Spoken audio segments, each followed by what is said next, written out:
হাত পা ঝিনঝিন, অবশ বা ইলেকট্রিক শক লাগার মতো একটা অনুভূতি।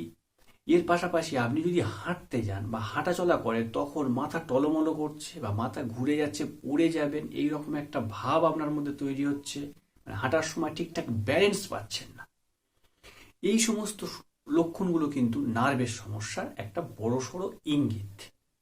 আর এই নার্ভের সমস্যা বলতে বোঝায় আমাদের শরীরে যে নার্ভ বা স্নায়ুগুলো আছে সেগুলো যদি ঠিকঠাকভাবে কাজ না করে তখন সেটাকে আমরা নার্ভের প্রবলেম বা নার্ভের কোনো রোগ হিসাবে ধরে নিই।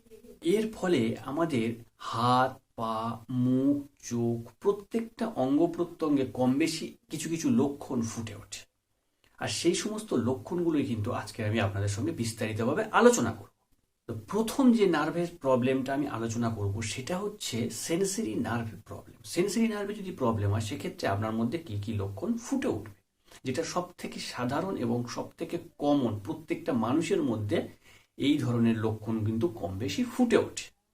এক্ষেত্রে আপনার হাত পা ঝিনঝিন করবে, হাত পা সেকেন্ডে সেকেন্ডে অবশ হয়ে যাবে, কেউ যেন হাত বা পায়ে কোনো প্রত্যেকটা অংশে একটা সূঁচ ফোটাচ্ছে, এই সূঁচ ফোটানোর মতো একটা ব্যথা আপনি বুঝতে পারবেন।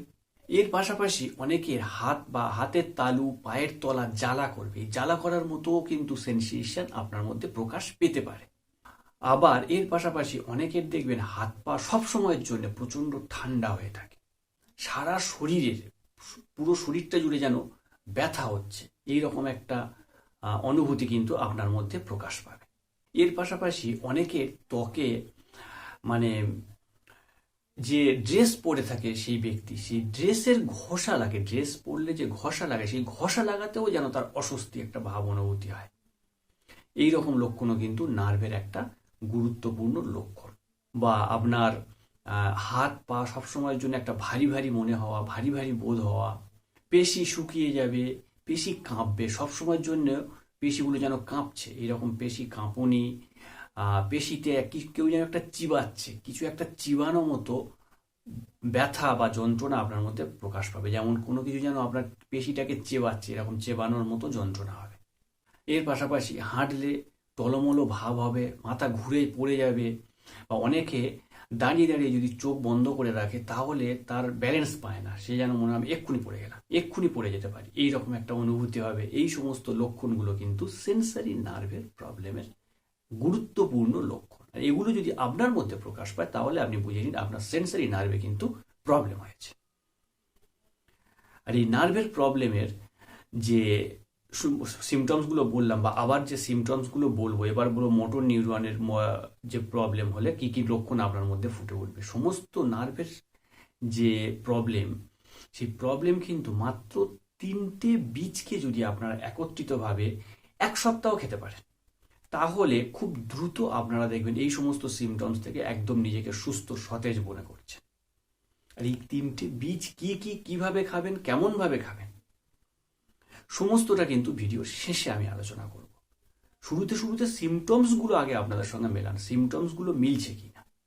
তবে এই প্রসঙ্গে একটা কথা বলে দিই, সেন্সরি নার্ভের এই যে সিমটমসগুলো আমি এতক্ষণ ধরে বললাম, এই সিমটমসগুলো কিন্তু বেশি প্রকাশ পায় যাদের শরীরে ভিটামিন B12 ঘাটতি থাকে। আপনার শরীরে যদি এই সমস্ত লক্ষণগুলো প্রকাশ পায় তাহলে কিন্তু আপনার শরীরে ভিটামিন B12 যে ঘাটতি আছে সেটা মোটামুটি আপনি ভাবতে পারেন। এর পাশাপাশি যদি আপনি একটা টেস্ট করান তো একদম কনফার্ম হয়ে যাবেন আপনার শরীরে ভিটামিন B12 ঘাটতি আছে কি না বুঝতে পারবেন।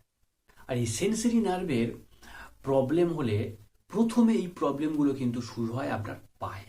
মানে ধরুন আপনার প্রথমে শুধুমাত্র হাত কিছু হবে না, পায়ে জ্বালা করবে, চিনচিনে ব্যথা থাকবে, সূচ ফোটানোর মতো ব্যথা থাকবে, ইলেকট্রিক শকের মতো ব্যথা থাকবে। সেই ব্যথা বেশ কিছুদিন যদি পেরিয়ে যায় তারপরে আস্তে আস্তে সারা শরীরে, হাতে, এই সমস্ত জায়গায় ছড়িয়ে যাবে। তো সেই জন্যে সেন্সরি নার্ভের প্রবলেম কিন্তু পা থেকে শুরু হয়ে সারা শরীরে আস্তে আস্তে ছড়িয়ে পড়ে।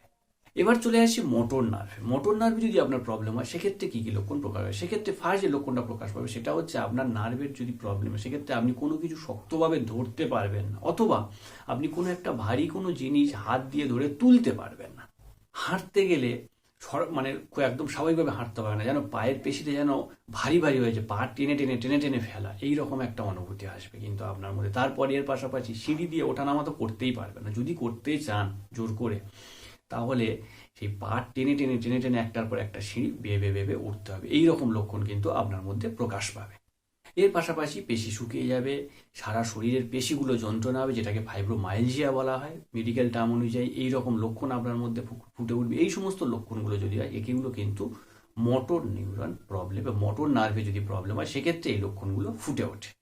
এবার আসি অটোনমিক নার্ভাস সিস্টেমের যদি প্রবলেম হয়, সেক্ষেত্রে কি হবে? সেক্ষেত্রে যে প্রবলেমগুলো, সেটা হচ্ছে আপনার বুক ধড়ফড় করবে, বুকের বাম সাইডে চিনচিন চিনচিন করে যন্ত্রণাও হালকা হতে পারে। সব থেকে বেশি হয় বুক ধড়ফড় করা, একটু হাঁটলে হাঁপিয়ে ওঠা, কোনো কিছু একটা জিনিসের প্রতি আপনার হঠাৎ করে ভয় পেয়ে চমকে উঠে বুক যন্ত্রণা করা, এই রকম লক্ষণ কিন্তু প্রকাশ পাবে। এর পাশাপাশি ব্লাড প্রেশার হঠাৎ করে কমে যেতে পারে, মাথা ঘুরতে পারে, এই ধরনের লক্ষণগুলো কিন্তু প্রকাশ পাবে। আর ব্লাড প্রেশার আর মাথা ঘোরার মধ্যে একটা সমান চলে। ব্লাড প্রেশার যদি কমে যায়, সেক্ষেত্রে মাথা ঘোরাটা কিন্তু স্বাভাবিক, অনেকেরই হয়। প্রেশার লো হয়ে গেলেই মাথা ঘুরতে থাকে।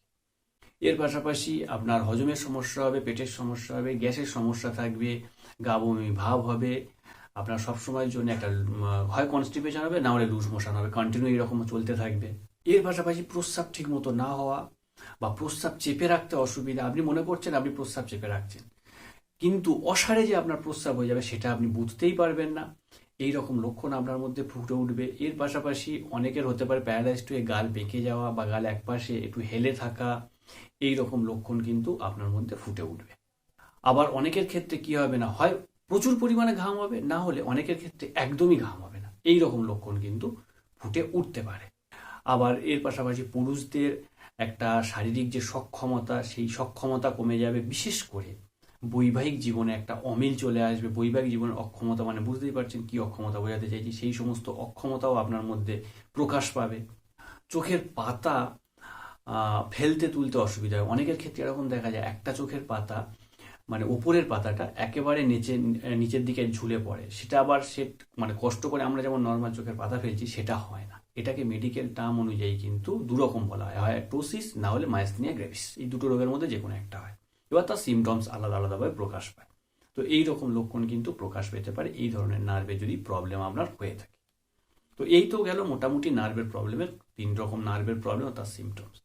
এবার চলে আসি 3টে বীজ কি কি, যেগুলো যদি আপনি কন্টিনিউ 1 সপ্তাহ খেতে পারেন, এই সমস্ত যে সমস্যা, এই সমস্যা থেকে আপনারা নিজেদেরকে সুস্থ করে তুলতে পারবেন।